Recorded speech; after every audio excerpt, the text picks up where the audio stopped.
Marketing of Hardin Premium Cannabis Dispensary, and I'm your special guest host for Black Women Leaders in Cannabis Marketing. Today, I'm extremely excited to have a discussion with another Black woman who is a leading marketing executive in our emerging cannabis industry. I have with me Alicia Johnson, who is the Senior Director of Marketing of the parent company. Alicia, it's a pleasure having you here today. And, before we jump in and go into our cannabis careers and experiences, I would love to hear a little bit, about your background prior and what made you transition into the cannabis industry. Definitely. Well, thank you for having me, Semii. I'm really excited for this conversation. Before I got into cannabis, I actually worked in marketing in brand management at big consumer products companies for about 8 years, places like Clorox and Ghirardelli.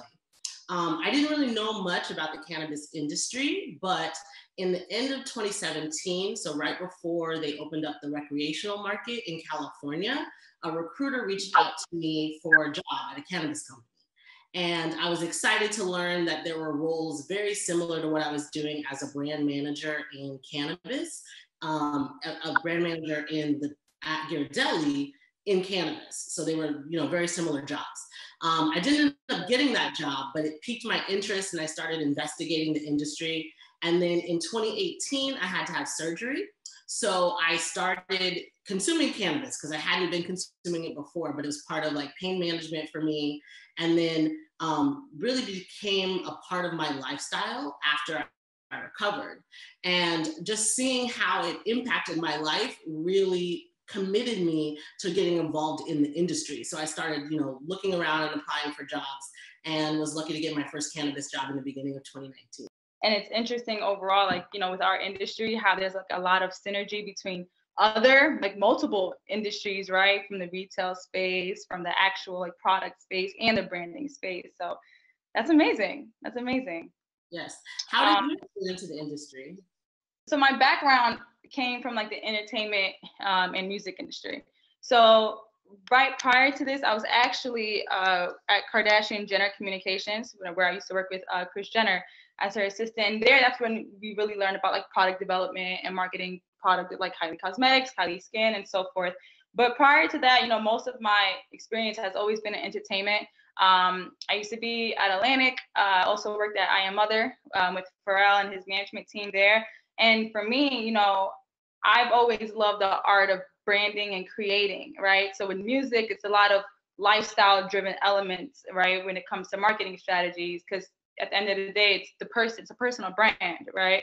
So a lot of that has to do with whether it's events, whether it's figuring out how to reach fans in different markets, collaborations, merchandising, just getting really creative across the board. And then what happened was I had came to Vegas, and Hardin was already positioned really strong in Vegas, and they had a unique experience that was different from other dispensaries that existed, especially in the California market. That what I aligned the most with Hardin overall was the fact that they already had this unique branding proposition that involved the community, involved artists, involved creating moments, and became a platform for everyone. I would say the entire Las Vegas market specifically. When people come in, it was the first stop is Hardin, and then they were so big on the activations and the marketing was so strong. So if you don't mind just kind of sharing what's an average day to day, for yourself working at the parent company? Definitely. Well, it's hard to say what an average day is because every day is so different. But there's a couple areas that we really focus on in my role. So I'm really focused on the brands that we own, that we sell into third-party retailers, so other dispensaries. Right. And that means I spend a lot of time on new product development. So across all of our brands, we have new products coming out. So we might be working on formulations with the R&D team, working on packaging with the creative team, getting different sales tools ready, doing trainings for the sales that are gonna then try to sell that into retailers. And then we also spend a lot of time on our communications. So whether that is working with individual retail partners and figuring out how can we best show up in your spaces. So through displays or getting them different kinds of assets that they can put across their Instagram and their email and things like that to support us. As well as like broader marketing campaigns. So that might be things like, you know, out of home, billboards, digital campaigns, and other things that we do to support our brands and make sure that consumers are aware of them sort of no matter where they go. Wow, that's amazing. How is it managing like all of that? I mean, it's in some ways, it's really similar to what I worked on when I was in consumer products, right? So you have this similar structure of you're a manufacturer of certain branded products, right? And you overall are managing that business, and you need to both sell into the retailers and then also communicate to the consumers to go into the stores. So it's sort of similar in that kind of structure. I would say that it's definitely, it's a bigger scale than I had worked on at previous companies, because there I might work on one brand, like working on Hidden Valley salad dressing, on Ghirardelli chocolate.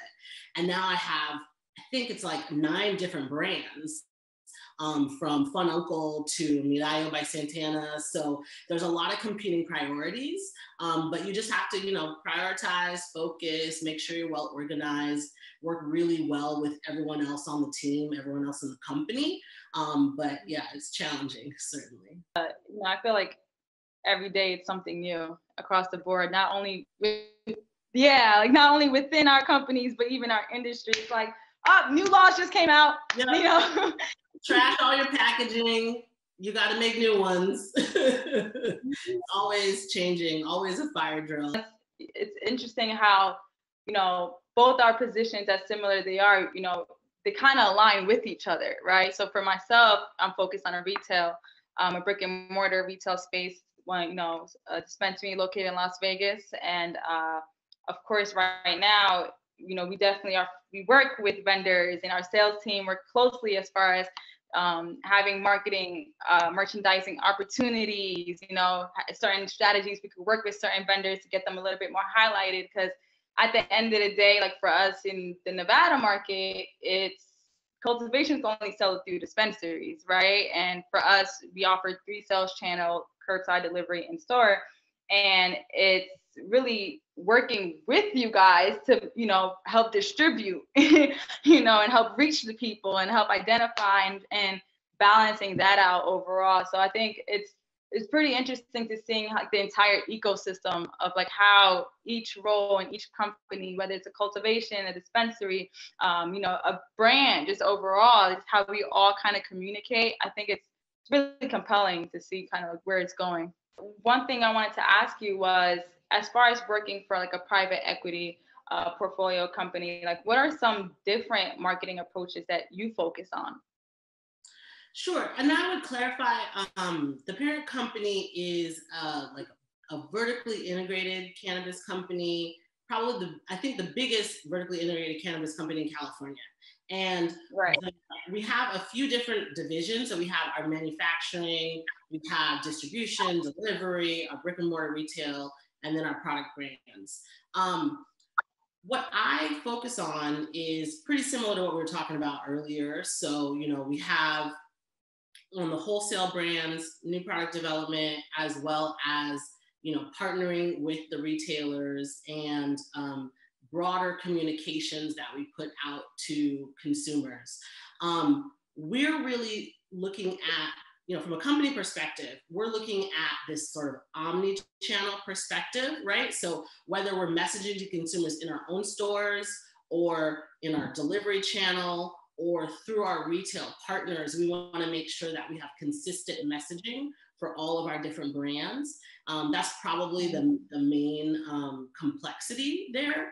But overall, it's the same marketing fundamentals about knowing your consumer really well and then making compelling messaging that drives them to purchase. On our end, you know, just to explain a little bit there, it's, you know, you have all these different marketing funnels, right? You have traditional, digital, our content team, sales team, affiliate team, you know, and I think for us, we work closely with vendors and just cultivators across the board to help position them, but really for us as a dispensary is to each day really refine and elevate that cannabis dispensary experience for consumers, and then being able to curate content and to target specific demographics. What are some like advertising hurdles that you come across, in your market? Sure. I mean, I think the hurdles in cannabis are really related to the fact that you still have that federal prohibition, right? So you'll have restrictions in terms of where you can place your advertising, in terms of, what things you can communicate on social media or in other places. And that can make it hard sometimes to get out the education or other messages you want to put out to like raise awareness. It can require you to be really, creative and things like that. I think too that another hurdle when it comes to cannabis in particular is it can get really complex, like you were saying earlier, you get down to the science of it, things like terpenes, how do you talk to someone who isn't familiar with all of those things versus how do you talk to the person that's been smoking for a really long time and knows a lot about everything. So I think that it's very nuanced and you have to be flexible. And like you were saying, different communications for different kinds of consumers and sort of knowing when to serve up the right thing to the right person is what we try to focus on. And with that being said, if you don't mind sharing, the partnership that you just, congratulations once again, with Monogram and Jay-Z, with a partnership of that level, like you said, communicate that brand voice through all channels. And if you can kind of explain about that partnership a little bit more. Sure. So for the parent company, we think that our partnership with Jay-Z and with Roc Nation more broadly is really critical to our strategy to help raise awareness of our efforts as it relates to unique products, so like supporting Monogram, but then also to our broader efforts around social equity and things like that. Since you have these restrictions on advertising, being able to partner with someone like Jay-Z and other Roc Nation artists that can draw consumers into the conversation really helps us be able to reach more people. Senate Majority Leader Chuck Schumer, discussed about the federal legalization of marijuana. So what are your thoughts and opinion, of the growth of the industry for 2021, but then also like on a federal scale, how do you see this industry really merging? I mean, I think that we can all agree that federal legalization is important, right? When you have cannabis prohibited federally, it creates hurdles. And that really impacts even more than our companies, but also the smaller entrepreneurs, right? Because there's issues as it relates to, access to capital and funding, or, increased expenses around compliance that make it really hard for some of the smaller entrepreneurs to compete. So, we definitely think that it's important that cannabis is legalized federally because that'll make the marketplace more efficient and that'll be beneficial for both businesses and consumers. Probably in the near term, we'll see continued states legalizing, on a state-by-state basis, and that'll be good. I think also, hopefully, as that happens, you'll see some reforms on the federal level as it relates to banking, because that's like a very sort of near-term thing that could improve the situation for a lot of businesses. And then we also think that, in 2021, it is, in 2021, I think that you'll see, continued innovation. You'll probably see more focus on social equity, which we think is really important. The parent company has a social equity ventures fund that we're putting together. It's going to have an initial contribution of about $10 million, and then continued contributions of 2% of net income.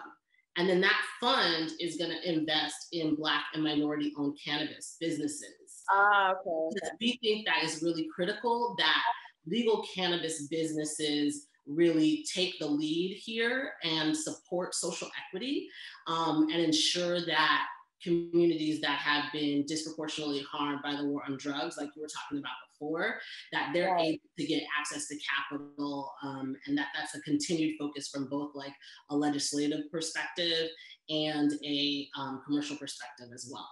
Do you see, is that fund focused on any minority-owned cannabis business or those that are exclusive to the parent company? Oh yeah, no, well, all the fund is still being set up, and all the particulars are being going to be open to submissions from people outside the parent company, right? So the idea is that if you're an entrepreneur that is, needs some investment in order to grow or scale what you're working on, you would apply to the fund for something like that. And more details will be coming soon. First off, I commend that, you know what I mean, across the board, just being able to take the lead and, becoming the investors for minorities across the board. I think it's extremely important, and it's rare to see companies, take those efforts. So completely commend yourself and the entire team on that. For us, social equity and inclusivity is extremely important. At the end of the day, our staff here is about I want to say 75% minorities, and 70% are women. So I think it's really important for us being in like the positions that we're in with the companies that we're with, really vocalizing that. The things that I've seen in your messaging or in the content that you post is a lot of diversity in images, right? And showing that you're trying to serve all consumers. And I think that's really important as well. But one thing that we do to really promote that inclusivity is creating, whether it's commemorations, events, or opportunities through content, through all marketing efforts, but bringing everyone in across the board. On a branding standpoint, how is it managing like all of these different brand voices? Because being that you guys have, I believe, is it 17 owned brands within? I couldn't even tell you the number off the top of my head. But there's definitely a lot of them, right? Right. I mean, I think the good thing is we have a strong team, right? So I don't work on all the different brands myself. We have enough people in marketing that have a variety of specialties and backgrounds, and we work closely with other departments on our team. I think for us, we're always really just trying to think through the house of brands that we have, and what do consumers need? Are we presenting them with a suite of products and brands that meet those needs? Or are there other things that we need to look into, And then I think it's interesting because like the marketplace shifts, right? So you might have a certain product category like vapes, which were, down recently with the vape crisis, right? But then sometimes some consumers are coming back to them. So we want to make sure that we have, offerings in those product categories. And then as consumers are sort of coming into the marketplace more, right? So you have, with shelter in place and everything happening in 2020 and now into 2021, you have the just sort of comfortability of cannabis is increasing. So you also want to develop new products that serve that newer consumer that is, thinking about things differently, or the mom that is, taking care of her kids while she's also working and things like that. And I think that there's a whole lot there in terms of different needs of different consumers. And so having like a house of brands that can speak to different consumers in different formats and different kinds of positioning is very important there. I think one thing I wanted to ask you is, what advice do you have, especially for like Black women, entering the cannabis industry across the board? Yeah, I mean, I think one good thing that I found, and I'd love to hear your perspective, given, what kind of industry you were in before. For me, I have definitely felt more comfortable in cannabis, that I could show up as a Black woman, in the fullness of who I am. Definitely different from how I felt being in corporate America before. And I think that's because of the fact that, these are smaller companies, we're scrappier, people are more relaxed. you're in cannabis, so you're already sort of alternative, right? And I think that I really appreciate that. So I would encourage Black women that are interested, or anyone that's interested, to consider cannabis. In terms of like direct advice, I feel like you should focus on the areas of expertise that you have. So for me, being already in marketing, looking at marketing roles just made the most sense. If you're working in business in whatever function, all of those functions are represented in cannabis. So definitely consider that. And then I would say if it's nothing as sort of clear as that, I would say think about your skills you might have that you can also apply, right? So like, let's say you work in customer service, maybe there, you could be a bud tender, or work in some other kind of customer service function in cannabis. So sort of whatever your area of expertise is, I would say think about that and focus on transferring those skills into the cannabis industry.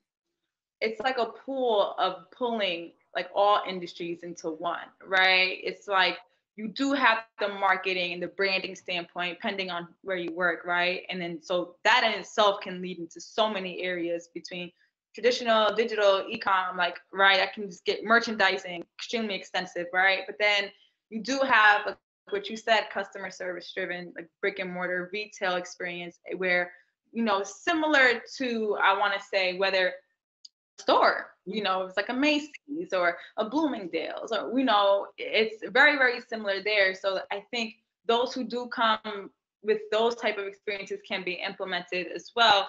I think there's two things. I think Black women in cannabis is extremely important, across the board. I think it's honestly like and I'm not sure if you felt like this, but even when I had first started when I entered the industry about 2 years ago, I felt like it was a due diligence there, right? Just because of, the opportunity that we're walking into, but then understanding, the history there, and the fact that, we're now in positions to where we can make real change and impact real lives and become that sense of hope, right? And I think that right there is extremely important. And the more we have women of color in our industry, and the more we can normalize that and across the board, it's just beautiful to see. And so for me, I'm always going to push, and I'm always going to really advocate a lot of